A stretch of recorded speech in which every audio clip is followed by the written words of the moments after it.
Yo, salut tout le monde, c'est Seb, j'espère que vous avez la forme. Aujourd'hui, on va parler de hardware et spécifiquement, on va voir les différents challenges qu'il peut y avoir quand on essaie de lancer un produit hardware sur le marché.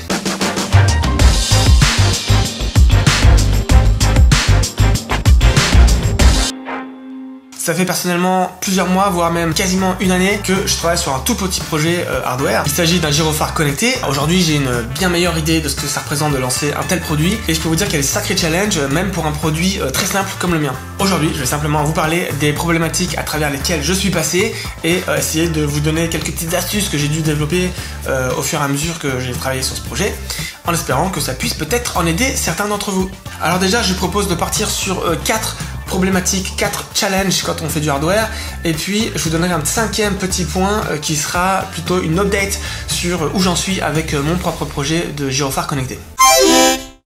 Allez, premier point, il s'agit du fait que développer du hardware c'est long. Bon, évidemment, ça dépend énormément du type de produit que vous lancez, que ce soit en software ou hardware. Mais typiquement, pour quelqu'un qui vient plus du monde du software, des applications, il y a quand même un sacré décalage et ça vient de plusieurs facteurs. Quand tu travailles sur une application, en gros, tu peux directement te connecter, taper du code et voilà, t'avances. Quand tu fais du hardware, c'est différent déjà parce qu'il faut que tu trouves les bons composants. Alors, il y a un petit peu de recherche là-dessus, mais surtout, ça prend du temps à les recevoir. Et le problème, c'est que tu ne sais pas forcément quels composants tu vas avoir besoin à l'avance. Donc même quand tu as reçu ta première commande et que tu es tout content que tu commences à designer ton produit, ouais, c'est parfait. Sauf que tu vas faire des itérations et tu vas t'apercevoir qu'il faut des composants différents, plus de composants, etc. Et il faut les recommander à chaque fois. Bah du coup, il faut attendre les délais de livraison. Tu peux aussi ajouter à ça le fait que des fois t'as pas les bons outils pour travailler. Une petite loupe, un multimètre, un fer à souder, des pinces pour tenir, des fils de meilleure connexion, etc. Donc il faut aussi acheter ces outils-là. Mais bref, si à chaque fois que tu commandes une pièce, il faut attendre une semaine, ça devient vite galère. Ça rend difficile la planification. Et surtout la gestion de la motivation, parce que peut-être t'es super motivé, t'as un petit peu de temps cette semaine-là, il s'avère que t'as pas les bons outils, t'as pas les bons composants, et bien peut-être qu'il va falloir attendre la semaine prochaine pour recevoir ces composants-là, et là c'est pas le bon timing parce que t'es surchargé au travail, parce que si, parce que ça, voilà, c'est compliqué. Donc mon petit conseil de ce côté-là, c'est d'essayer d'anticiper au maximum, même si c'est pas facile, idéalement de commander plusieurs exemplaires des composants, comme ça s'il y en a un qui crame ou si t'as besoin d'autres, tu les as sous la main, et je dirais même ne pas hésiter parfois à commander plusieurs alternatives de composants différents, même si tu ne vas pas tous les utiliser, mais au moins si tu en as besoin de différents, bah tu les as sous la main. Deuxième point, on peut dire que c'est un peu plus dur à débugger. En tout cas, c'est mon avis personnel. Quand tu vas débugger sur du software, tu peux plus ou moins isoler rapidement la source du problème. En général, c'est du code, ou peut-être des librairies, ou des problèmes de serveurs qui sont mal setup. Dans le hardware, c'est assez différent parce que le problème peut venir de plusieurs endroits. En gros, ça peut venir de ton code qui est pas bon. Ça peut venir aussi de ton schéma électronique qui est pas bon. Ça peut venir aussi de tes composants qui sont pas forcément bons. Ça peut venir aussi de ton environnement de code qui est pas bon, tes firmware qui sont pas bons entre les composants, qui sont pas compatibles. Ça peut venir aussi de tes soudures qui sont mal faites. Bref, c'est assez fréquent d'être bloqué et de ne pas savoir d'où vient l'erreur. Et je peux vous dire que c'est frustrant. Ça m'est arrivé de passer des heures, voire même des jours à essayer de faire marcher quelque chose pour me rendre compte que la pièce neuve que j'avais commandée et que j'avais reçue, elle était buggée, elle était cramée. Il y avait une pin sur le truc qui était mal fichue et en fait c'était ma pièce qui ne marchait pas. Je peux vous dire que c'est la façon la plus efficace que j'ai trouvée pour pallier à ça, eh bien, c'est d'essayer d'itérer sur un des composants à la fois. C'est-à-dire que je vais d'abord m'assurer d'ajouter un petit bout de code, tester, m'assurer que tout marche bien, ensuite, indépendamment, un composant, ensuite, changer mon circuit, et je vais tester indépendamment, et je ne vais jamais, en tout cas, je vais absolument éviter d'ajouter plusieurs choses sur plusieurs composants à la fois, pour être sûr que s'il y a un problème, je sais que j'ai changé que cette partie, donc le bug doit être dans cette partie, tu vois. Si tu changes toutes les parties en même temps, ça devient vite compliqué pour trouver le bug. Troisième challenge que vous allez rencontrer si vous lancez un produit hardware, c'est votre environnement de travail. Quand tu es développeur ou designer, t'as pas ce genre de problème parce que tu peux travailler de n'importe où. Tu prends ton laptop, tu peux travailler de la plage, du café, de chez toi, tu t'en fiches, t'as juste besoin de ton laptop, c'est réglé. Avec le hardware, c'est plus compliqué parce qu'il faut de la place, parce que tu vas devoir mettre tes composants, tu vas avoir des fils, des câbles de partout, tu vas devoir brancher des choses et ça devient vite le bordel. Pour peu que tu aies un chat comme moi qui s'amuse à sauter sur ton bureau en plein milieu de tes composants, qui détruit tous tes fils, bah, je peux te dire que c'est la joie. Et tout ça, clairement, ça joue sur la motivation parce que le soir, quand tu as fini ta journée de travail, tu as fini de coucher les gamins, tout ça, 10 heures, tu t'y mets et tu sais que tu as une demi-heure pour sortir tout bien trié, bien organisé.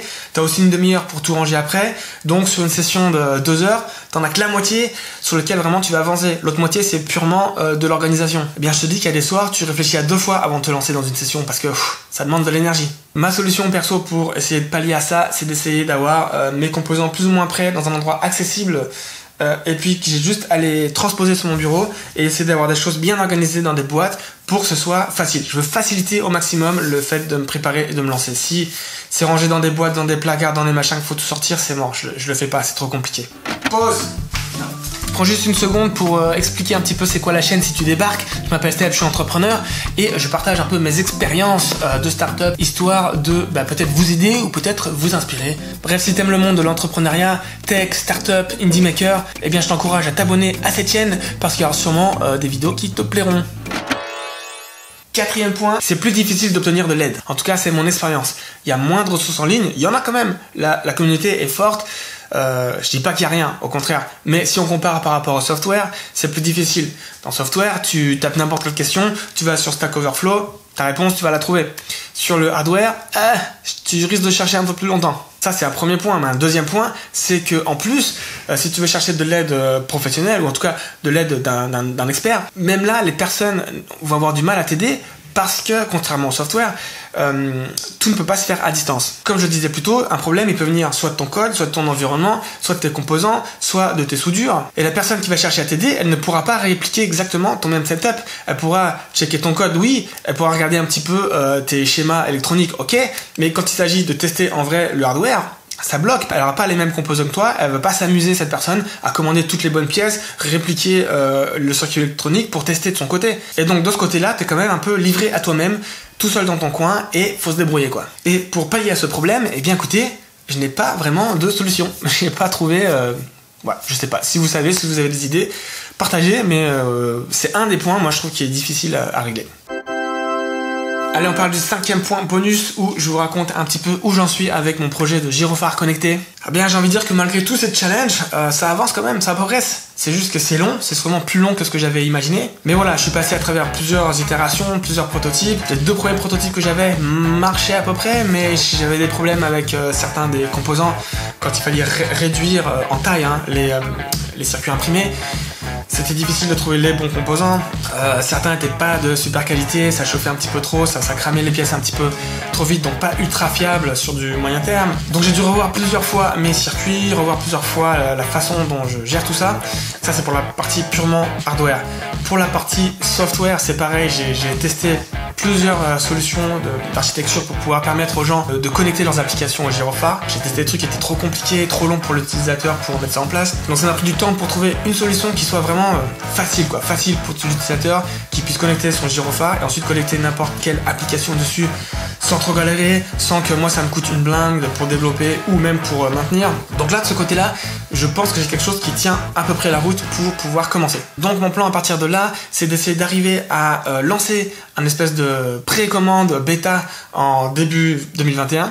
Mais ce sera une série vraiment très limitée, genre 50 exemplaires, 100 grand max. Et puis j'envoie à tous ceux qui veulent tester un peu le produit. Ça me permettra d'une part de récupérer le feedback, m'assurer que tout marche bien comme prévu, qu'il n'y ait pas de bugs imprévus. Ça me permet aussi de tester un peu le marché, le genre de prix qui marche, s'il y a un petit peu d'intérêt, samplement, savoir s'il faut en produire plus ou si finalement il n'y a pas trop de marché pour ça. D'ailleurs, je commence en ce moment à travailler un petit peu plus sur le côté offre, marketing, mettre en place un petit site web sympathique. J'essaie de réfléchir pas mal à la meilleure façon de positionner le produit, quel ads marketing je vais pouvoir utiliser pour vendre le truc. Je réfléchis pas mal au nom aussi. Bref, ça fera l'objet d'une prochaine vidéo très vite, j'espère, et j'aimerais bien récupérer votre avis là-dessus aussi. Voilà un peu pour vous tenir au courant. J'espère que tout ça vous aura intéressé, que vous aurez appris un peu des choses et que peut-être ça vous donnera le goût à vous aussi de vous lancer dans un produit hardware. Parce que même si c'est difficile, honnêtement c'est très fun et j'apprends une tonne. Donc je le conseille. Allez, je vous dis à bientôt pour une prochaine vidéo. Ciao!